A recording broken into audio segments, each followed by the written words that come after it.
Hello friends, welcome to my YouTube channel. So first two parts I have been uploaded in YouTube channel. So this is third part of chapter 4, that is a heat and its effects.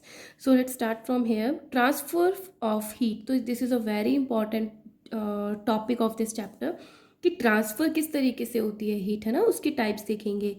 So when hot tea in a cup is poured into a saucer, it is observed that the saucer get warmer and the tea a little colder. तो क्या कह रहे हैं कि जब हम किसी plate में कप एंड सॉसर में चाय डालते हैं, तो जब कप से उसको ट्रांसफ़र किया जाता है सॉसर में, तो जो सॉसर है वो तो गर्म हो जाता है और जो चाय है उसमें कप में रखी हुई वो थोड़ी सी ठंडी हो जाती है. ठीक है, सॉसर वाली जो चाय है वो थोड़ी सी ठंडी हो जाती है. सो ये क्यों होता है? Because the hot tea transfer some of its tea to the saucer. क्योंकि जो सॉसर में हमने चाय डाली थी, टी थी, वो अपनी कुछ हीट सॉसर को ट्रांसफ़र कर देती है. अब जब ट्रांसफ़र कर दी तो खुद क्या हो जाएगी? कूल डाउन हो जाएगी, ठंडी हो जाएगी. While the saucer gain heats and get warmer. और जो सॉसर है वो हीट गेन करके थोड़ा सा गर्म हो जाता है. So the flow of heat from a body at a high temperature to the another body or to the another part of the same body at a lower temperature is called the transfer of heat. तो flow of heat क्या है? Heat का flow होना from a body of a higher temperature to another body. इसका मतलब क्या है कि दो bodies हैं, एक ये है, एक ये, इसी से कनेक्ट हुई दूसरी बॉडी है. तो ट्रांसफ़र होना एक की बॉडी से दूसरी बॉडी में, जैसे कि चाय ट्रांसफ़र हुई, हीट ट्रांसफ़र हुई चाय की सॉसर में, आपस में वो कनेक्टेड थे, जुड़े हुए थे, क्योंकि हमने सॉसर में चाय डाली हुई थी. तो कहाँ से? From its higher temperature to low temperature, क्योंकि सॉसर का टेम्परेचर तो कम था और चाय का टेम्परेचर ज़्यादा था. या तो किसी दूसरी बॉडी में जैसे चाय और सॉसर, और to another part of the same body. It means जैसे हम कुकर में खाना बना रहे हैं तो हमने कोई कड़छी यूज़ करी है, तो जो एक साइड है उसको हीट मिल रही होगी, तो उसकी जो उसी बॉडी का अनदर पार्ट है जहाँ से हम हैंडल पकड़ते हैं, तो कभी वो गर्म हो जाता है. या तो सेम बॉडी का या दो बॉडीज़ का आपस में जो टेम्परेचर डिफरेंस है उसमें ट्रांसफ़र होना हीट का from its higher temperature to the lower temperature is called transfer of heat.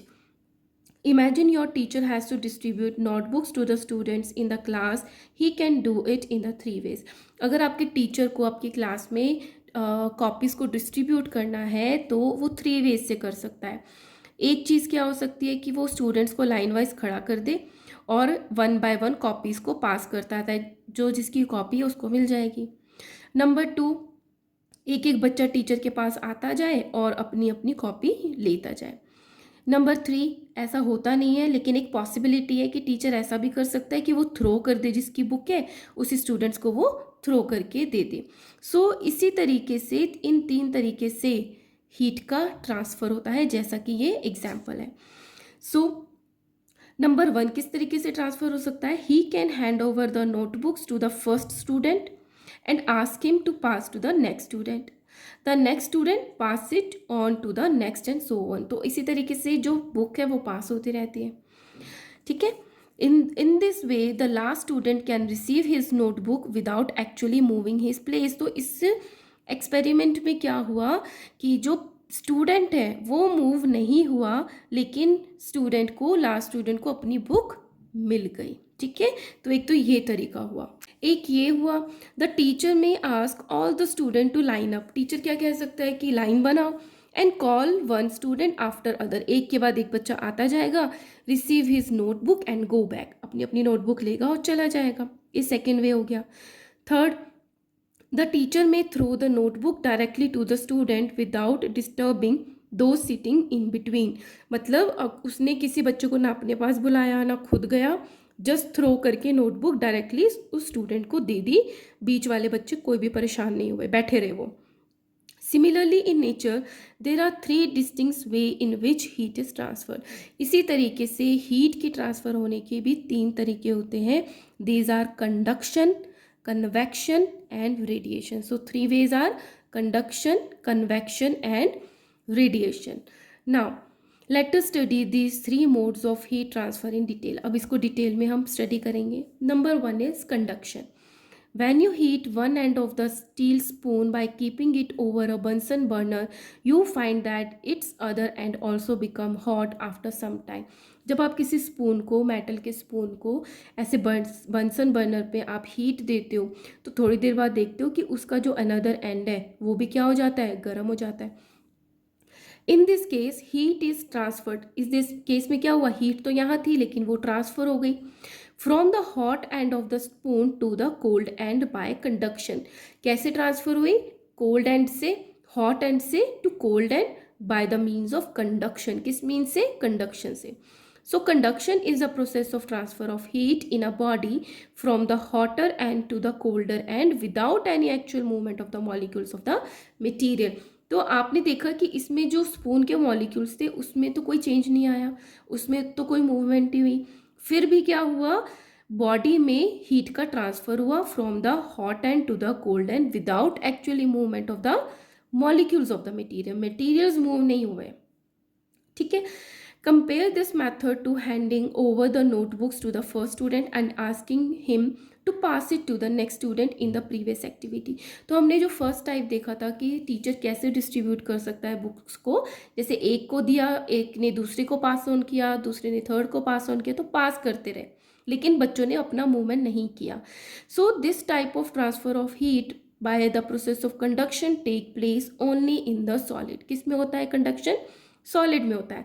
So conduction में हमने क्या बातें सीखी, नंबर 1 सॉलिड में होता है, number 2 from the hot side to the cold side होता है, number 3 without actual movement of the molecules of the material. ये चीज़ हो गई. Now condition required for the conduction of heat. अब क्या कंडीशंस होंगी कि जो हीट है वो ट्रांसफर होगी with the process of conduction. So heat can be conducted from the one body to the another only when they are, क्या conditions होनी चाहिए, number 1 they contact with each other. मतलब जैसे ये hot end था और cold end था, आपस में जुड़े हुए थे ना, तो they should be contact with each other at different temperature. और दोनों जो चीज़ें हैं अगर हम कंपेयर करते हैं तो दोनों का टेम्परेचर डिफरेंट होना चाहिए. जैसे इसको हीट मिल रही है तभी तो ट्रांसफ़र होगी कोल्ड एंड तक, राइट. तो टेम्परेचर भी क्या होना चाहिए, डिफरेंट होना चाहिए. सो 2 कंडीशन है, should be contact with each other और at the different temperatures. Now to show that the heat travels through the solids by conduction, ये एक एक्टिविटी दी गई है जो ये शो करती है कि सॉलिड्स में जो हीट है वो कंडक्शन के थ्रू ट्रांसफ़र होती है. तो पहले मैं आपको ऐसे ही एक्सप्लेन कर देती हूँ. तो यहाँ पे एक लिया है आयरन स्टैंड लिया है, यहाँ पे एक कॉपर फ्लैट वायर ले रखी है, ठीक है, और यहाँ पे बंसन बर्नर है. तो एक मोटी सी यहाँ पे कॉपर रोड है. तो ये क्या किया कि एक एक आयरन के नेल को वैक्स गर्म करके एक एक ऐसे चिपकाते गए. ठंडी हो गई तो वो चिपक गया आयरन नेल. अब कॉपर के एक एंड को हमने गर्म करना स्टार्ट किया. तो जब इसको हीट मिलेगी तो हीट क्या होगी, ट्रांसफ़र होगी. और जैसे ही वो यहाँ पे पहुँची तो जो वैक्स लगी थी वो पिघल गई और ये ड्रॉप हो गया नेल. जो पहले लगा था वो ड्रॉप होगा, फिर जो सेकंड प्लेस पे था हीट आगे की तरफ ट्रांसफ़र हुई, फिर दूसरा ड्रॉप होगा नेल वैक्स पिघलने की वजह से, फिर हीट और आगे ट्रांसफ़र होगी तो और नीचे ये जो आयरन नेल है वो ऐसे एक एक एक एक करके ड्रॉप होते रहेंगे. तो हमें क्या पता चलेगा कि हीट कंडक्ट हो रही है, हीट ट्रैवल हो रही है from the hotter end to the colder end by the process of conduction. So things needed a flat copper rod, wax, an iron stand, iron nail and a burner. तो method, take a flat copper rod, fix some small iron nails at a equal gaps on it with the help of molten wax. पिघली हुई wax से लेके हमने nails को चिपका दिया. This copper rod along with this iron nail is clamped to the iron stand. iron stand में clamp कर दिए as shown in figure this. Now heat the free end of the copper rod by keeping a burner below it. फिर हमने इसके free end को गर्म किया. क्या ऑब्जर्व करते हैं, you see that the nail nearest to the heated, तो जो नेल इसके सबसे पास थी end of the rod fall down first, सबसे पहले वो गिरेगी. Then the next and finally the nail farthest from the flame drops at the last, तो सबसे दूर होगी वो सबसे लास्ट में ड्रॉप होगी. सो रीज़न क्या है, the burner is place below the free end of the copper rod, यहाँ पे प्लेस किया गया है बर्नर को. This end gets heated first whereas the other end remains cold. तो ये चीज़ सबसे पहले गर्म होगी रोड की, बाकी सब क्या रहेंगे, ठंडे रहेंगे सारे. The heat travel gradually from the hotter end of the copper rod to its cooler and colder end. तो यहाँ से हीट ट्रेवल होगी इधर की तरफ, and melts the wax which holds the nail, और इस तरीके से जो वैक्स होगी धीरे धीरे पिघलती रहेंगी। Due to this the iron nail fall down one by one. तो जैसे जैसे ट्रैवल होगी आयरन नेल जो होंगे वो फॉल डाउन होते रहेंगे। So conclusion, we conclude that the heat is transferred from the hotter end of the copper rod to its colder end by the process of conduction. So heat travels through solid by the conduction. तो हमें इस experiment से क्या पता चलता है कि solids में जो कंडक्शन होता है हीट का वो कैसे होता है, from the hotter end to the colder end. ठीक है। Now good and the bad conductors of heat. अब क्या होते हैं, कुछ मटेरियल्स होते हैं और उनको हम बोल देते हैं दे आर गुड कंडक्टर, कुछ मटेरियल्स होते हैं जिनको हम बोल देते हैं दे आर बैड कंडक्टर। तो वैसे कौन से मटेरियल्स होते हैं? Take hot water in a beaker, collect some articles such as a steel spoon, a plastic scale, a pencil, a divider। तो हमने गर्म पानी का बीकर ले लिया और ये कुछ आर्टिकल्स इकट्ठे कर लिए, जैसे पेंसिल तो वुड की बनी है, प्लास्टिक का स्केल बना हुआ है, सो स्पून मेटल का है, डिवाइडर मेटल का है। So dip one end of each of these article in hot water as shown in figure 4.15। तो हमने इस सारे आर्टिकल्स को इसके जो वन एंड है उसको बीकर में डाल दिया, जो गर्म था एक एंड को बाहर रहने दिया। After a few minutes touch the other and of the each article. तो हम इसके अनदर एंड को जब टच करेंगे तो क्या ऑब्जर्वेशन मिलेगी हमें? We will observe that the steel spoon and the divider get hot. तो जो मेटल की बनी चीज़ है स्टील स्पून और जो डिवाइडर है बस वो ही गर्म होंगे, जो अदर एंड है वो, क्योंकि both are made up of metals, क्योंकि वो दोनों किससे बने हैं? मेटल से। They allow heat to pass through them, क्योंकि वो जो मेटल्स है दे अलाउ कि उनसे हीट जो है वो पास हो जाए। That's why we call them conductors, क्योंकि वो हीट को कंडक्ट करते हैं। Number 2, the plastic scale and the pencil do not get hot. तो हमने क्या देखा, जो प्लास्टिक से बनी स्केल है और जो पेंसिल है वो तो गर्म नहीं हुई दूसरा end. So the scale is made up of plastic whereas the pencil is made up of wood, क्योंकि स्केल प्लास्टिक की बनी थी और पेंसिल जो थी वो वुड से बनी थी। Both plastic and wood do not allow heat to pass through them. और जो दोनों प्लास्टिक और ये जो वुड है वो अपने पास से हीट को पास नहीं होने देती। They are called insulators. So जो अपने आप में हीट को पास होने देते हैं दे आर कॉल्ड कंडक्टर्स, जो हीट को पास नहीं होने देते उनको क्या कह देते हैं? Insulators. So the material which allow heat to pass through them quickly are called good conductors of heat. जो मेटल्स ऐसे हैं, कुछ तो बहुत क्विकली पास कराते हैं, कुछ नहीं कराते, जो क्विकली पास करा देते हैं उनको गुड कंडक्टर्स कह देते हैं। So all the metals like the silver, copper, aluminium, iron and the alloy like brass and stainless steel are good conductors of heat. तो सारे जो मेटल्स हैं like silver, copper, aluminium, iron alloy होते हैं, जो दो या दो से ज़्यादा मेटल से मिलके बनते हैं, तो एलॉय बोलते हैं उसको। इनके एग्जाम्पल है एलॉय के ब्रास एंड स्टेनलेस स्टील। ये भी क्या है? गुड कंडक्टर है हीट की। And the material which do not allow heat to pass through them, और जो अलाउ ही नहीं करते कि वो पास हो, they are called bad conductor of heat और इंसुलेटर्स बोलते हैं। Paper, wood, leather, clothes, asbestos, bricks, mud, rubber, plastics, glass, bakelite etcetera are the bad conductors of heat. तो ये सारे एग्जाम्पल्स है बैड कंडक्टर्स ऑफ हीट के, और इसको क्या बोल देते हैं हम? इंसुलेटर, क्योंकि ये अपने पास से अपने थ्रू हीट को पास नहीं होने देते। Air and distil water are also bad conductor of heat. ये हमने वूल चैप्टर में पढ़ा था, है ना, फाइबर में पढ़ा था कि जो एयर है वो क्या होती है? बैड कंडक्टर ऑफ हीट होती है, और इसीलिए हम वूल को सर्दी में पहनते हैं। So air and distil water are also bad conductor of heat. Most liquid and gases are bad conductor of heat. So these all are the examples of bad conductor of heat. अब एक activity given है to show that the pure water that is a distil water is a bad conductor of heat. तो इसमें क्या चीज़ें चाहिए हमको? Distil water चाहिए, प्योर वाटर, एक ice cube, a wire gauze, a test tube holder, ये होता है test tube holder, a boiling tube ले ली, and a Bunsen burner. Method में क्या है? Fill 3/4 of the boiling tube with the water. तो हमने ये जो एक बॉइलिंग ट्यूब ली थी इसका जो 3/4 पार्ट है प्योर वाटर से हमने इसको फिल कर लिया। Wrap a piece of ice cube in a strip of wire gauze. एक हमने जो आइस क्यूब ली थी उसके ऊपर वायर गॉज को हमने उसके ऊपर लपेट दिया। And put it into a boiling tube, उसको बॉइलिंग ट्यूब में डाल दिया. Now tilt the boiling tube and here it near and heat it near its mouth with the help of Bunsen burner. तो जब हमने उसको प्योर वाटर में डाल दिया तो जो उसको माउथ वाला पार्ट है वहाँ पे हमने हीट देनी स्टार्ट करी until the water starts boiling. कब तक हीट दी? जब तक कि वो पानी बॉयल नहीं होने लग गया. सो क्या ऑब्जर्व किया?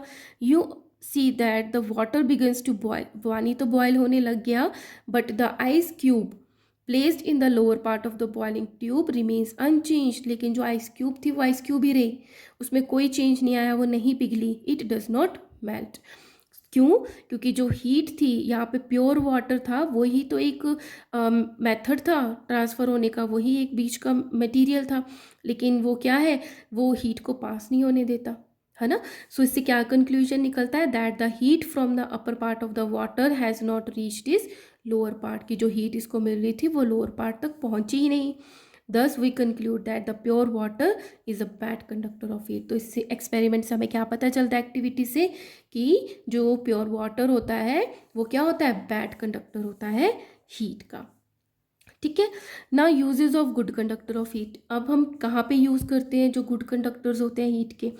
The materials which are good conductor of heat are used wherever heat is to be transferred fast. तो गुड कंडक्टर कहाँ यूज़ करते हैं? जहाँ पे हमें हीट को बहुत ज़्यादा जल्दी जल्दी पास कराना होता है. फॉर एग्जाम्पल कुकिंग यूटेंसिल्स की हीट तो नीचे से मिलती है, गैस पे हम रखते हैं अपने चूल्हे पे, लेकिन वो पूरा गर्म हो जाता है ताकि उसको फटाफट वो कुक हो जाए. So cooking utensils are usually made up of metal like the copper and the aluminium, या फिर alloy like the brass and the stainless steel, because they are good conductor of heat. इसीलिए हम इसको kitchen vessel में use करते हैं good conductors को. Uses of the bad conductor और द इंसुलेटर. अब ऐसा नहीं है कि सिर्फ कंडक्टर्स का ही फ़ायदा है, जो कुछ बैड कंडक्टर है उनको भी हम यूज़ करते हैं.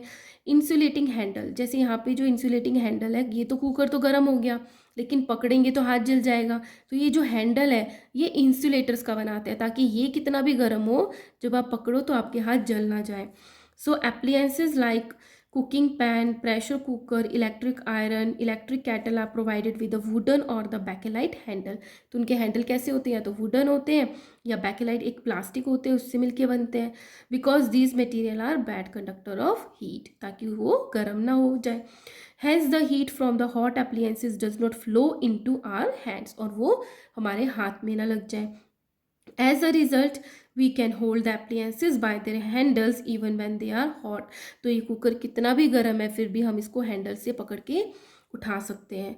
नंबर 2, तो ये तो हो गए इंसुलेटिंग हैंडल्स में काम आता है जो बैड कंडक्टर है insulator. Number 2, false ceiling. False ceiling होती है हमारी घर की छतों पे लगी होती है, थोड़ी नीचे की तरफ एक फॉल्स सीलिंग होती है.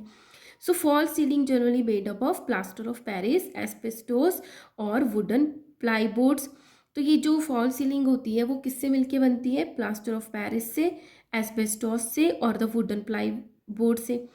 Provide a layer of air. तो इससे क्या होता है, जो छत होती है जिसका हमने लेंटर डाला है और जो फॉल सीलिंग है उसके बीच में क्या आ जाती है? एयर आ जाती है बिटवीन द टू सीलिंग्स. तो इन दोनों सीलिंग्स के बीच में क्या आ गई? एयर आ गई, which keeps the room warm during winters and cool during the summers.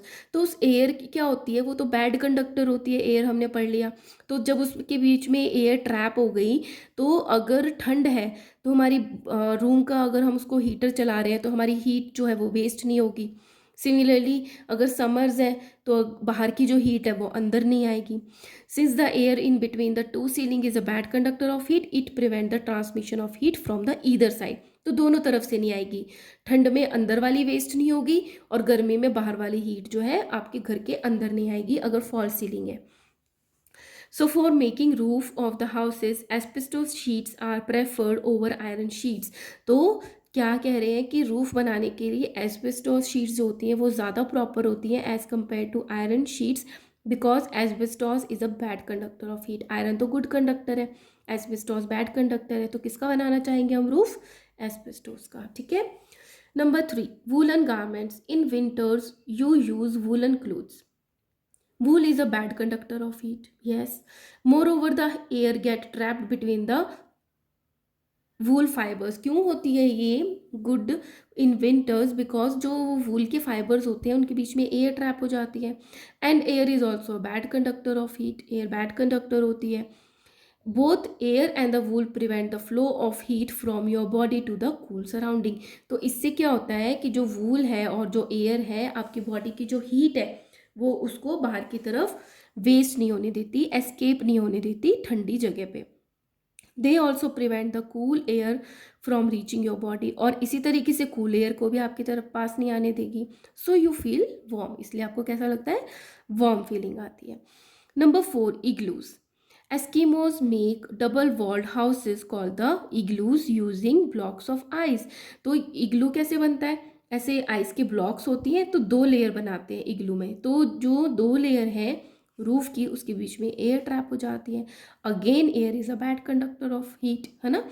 So air enclose between the double walls prevent the transmission of heat generated with in. तो अगर यहाँ पे हीट जनरेट हो रही है तो वो ऊपर वेस्ट नहीं होती, and hence keep it them warm, इसलिए कैसा लगता है, गर्म फीलिंग आती है इग्लू के अंदर, बर्फ से बने हुए घर में भी।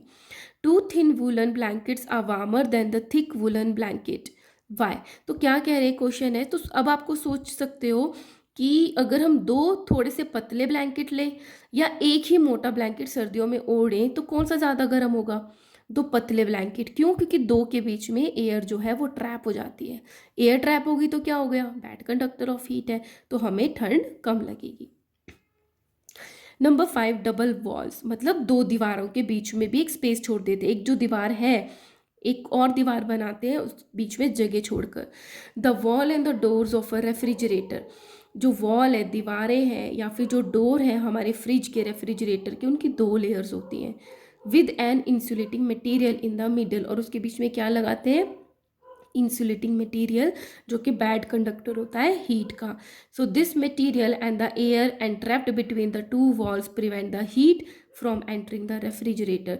तो इससे क्या होता है, जो एयर ट्रैप होती है टू वॉल्स के बीच में, जो गर्मी है आपके रेफ्रिजरेटर में एंटर नहीं करती। The same is true in case of the double walled cold storage and the double walled ice box.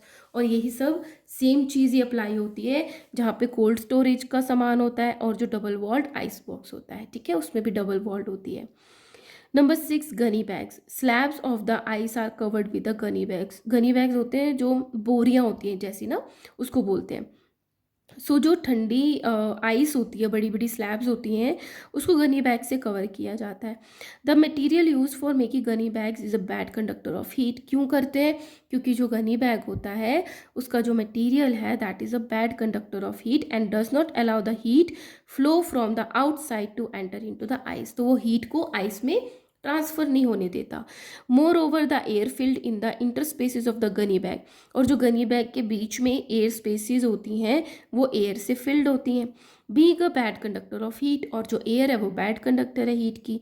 Further checks the transmission of heat from outside, तो और ज़्यादा हीट जो है वो बाहर से अंदर नहीं आ पाती।